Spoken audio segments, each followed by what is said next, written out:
Hello, so today instead of actually saying something, I'm gonna read something.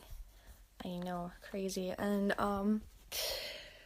yeah, I found myself a lot of times that I don't really want to read. I'm more of a visual person.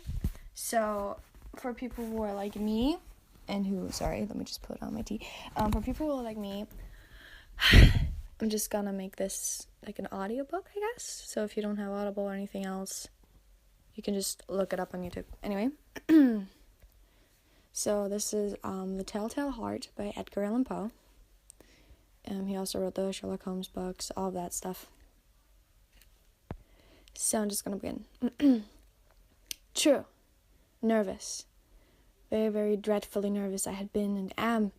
But why will you say that I am mad? The disease had sharpened my senses, not destroyed, not dulled them. Above all was the sense of hearing acute. I heard all things in the heaven and the earth. I heard many things in hell. How then am I mad? Hearken, and observe how healthily, how calmly I can tell you the whole story.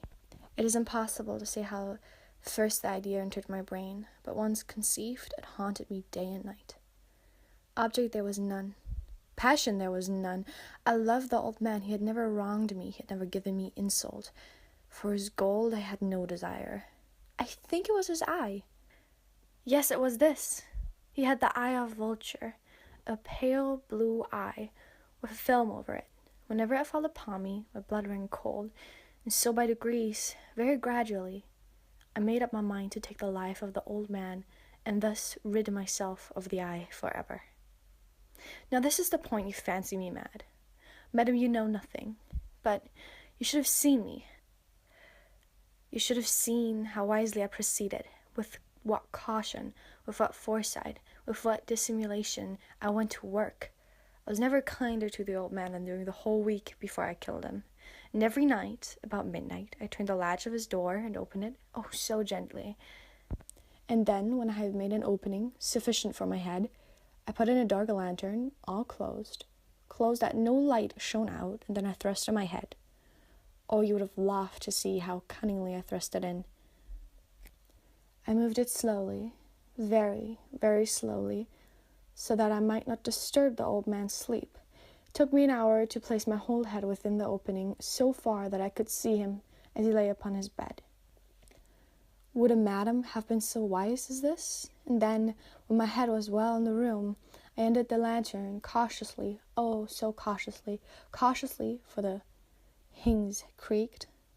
I undid it just so much that a single thin ray fell upon the vulture eye.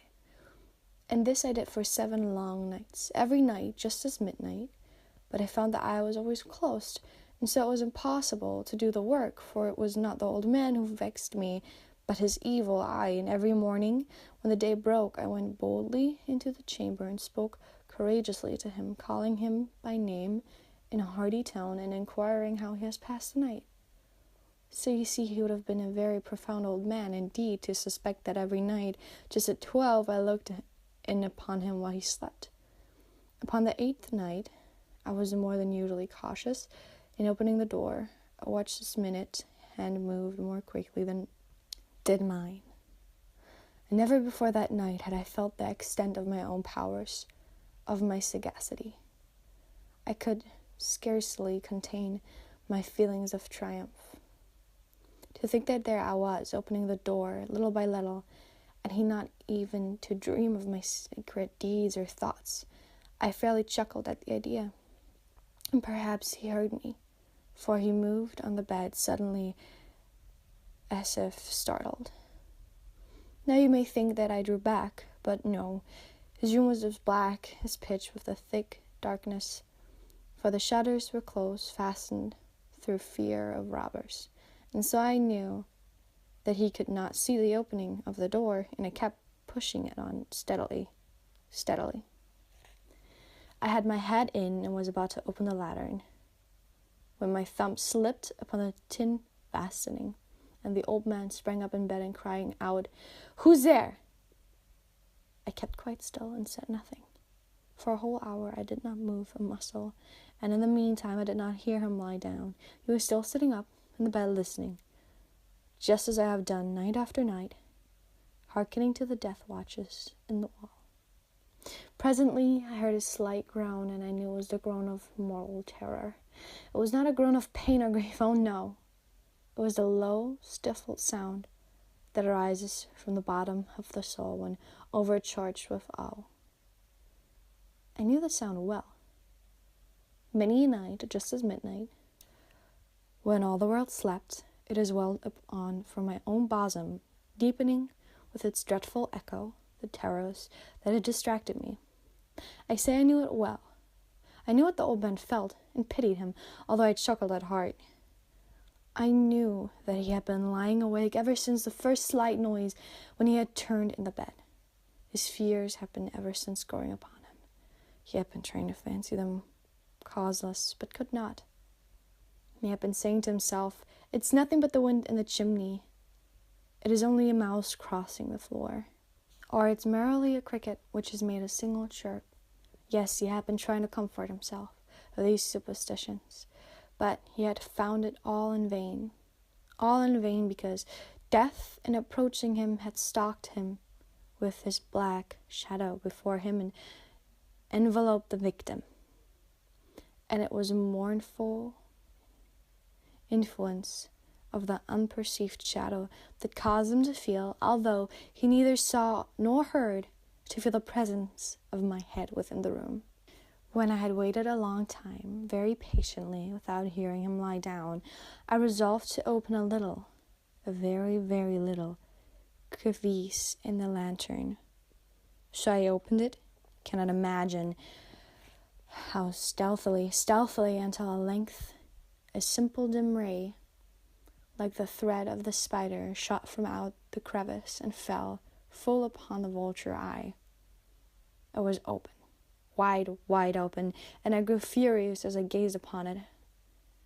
I saw it with perfect distinctness, all a dull blue, with a hideous veil over it that chilled the very marrow in my bones, but I could see nothing else of the old man's face or person, for I had directed the ray, as if by instinct, precisely upon the damned spot.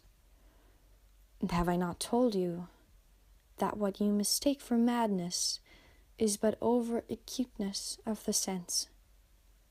Now I say, there came to my ears a low, dull, quick sound, such as a watch makes when enveloped in cotton.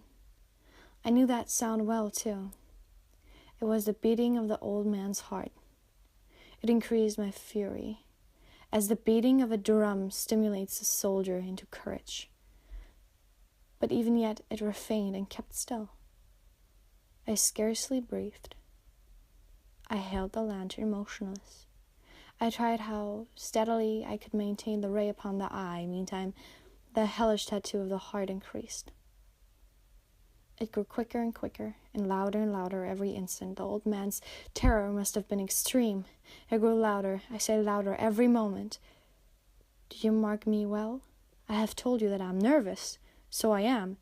And now, at the dead hour of the night, amid the dreadful silence of that old house, so strange a noise as this excited me uncontrollable terror. Yet for some minutes longer I refrained and stood still. But the beating grew louder. I thought the heart must burst. And now a new anxiety seized me. The sound would be heard by a neighbor. The old man's hour had come. With a loud yell I threw open the lantern and leaped into the room. He shrieked once only. In an instant I dragged him to the floor and pulled the heavy bed over him. I then smiled gaily to find the deed so far done. But for many minutes the heart beat on with a muffled sound. This, however, did not vex me. It would not be heard through the wall. At length it ceased. The old man was dead. I removed the bed and examined the corpse. Yes, he was stone dead.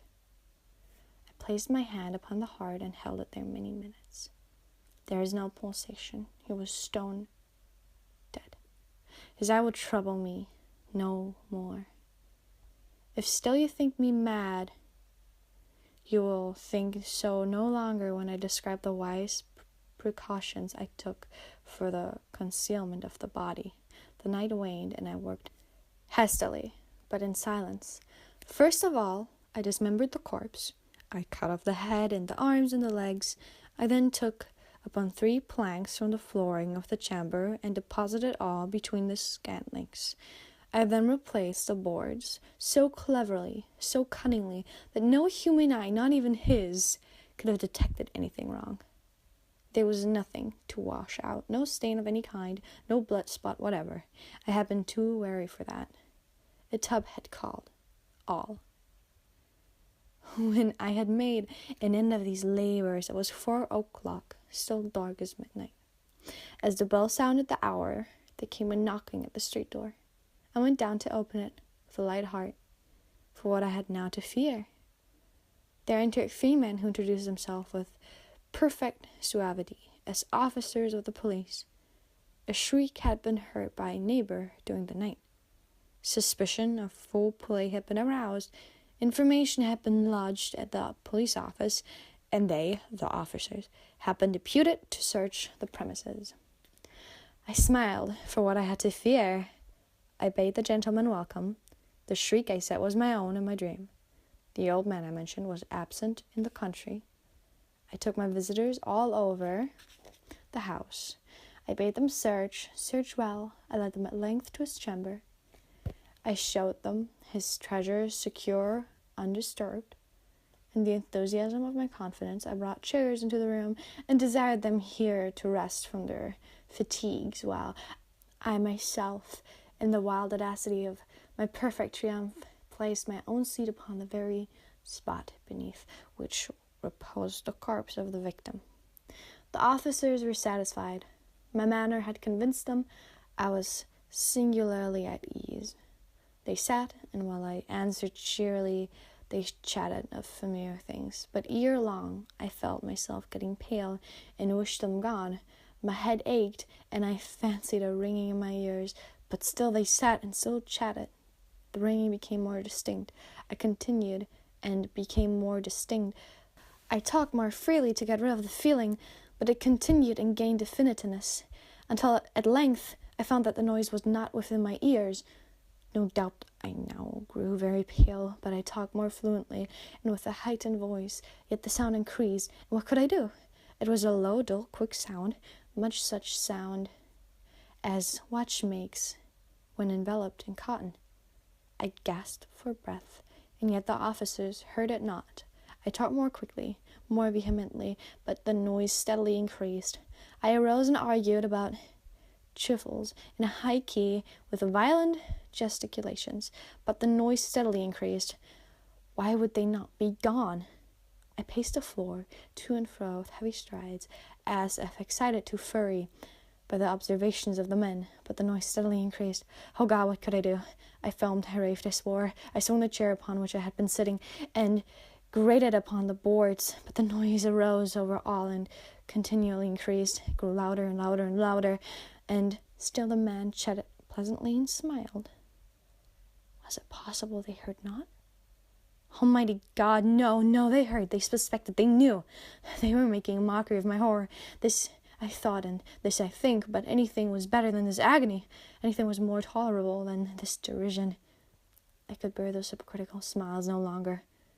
I felt that I must scream or die. And now again, hark, louder, louder, louder. Villains, I shrieked. Dissemble no more, I admit the deed. Tear up the planks. Here. It is the beating of his hideous heart. Okay, I don't know how that went, but, yeah. It's really interesting to, I don't know, just to try this out, I guess. And thanks for listening. Yeah.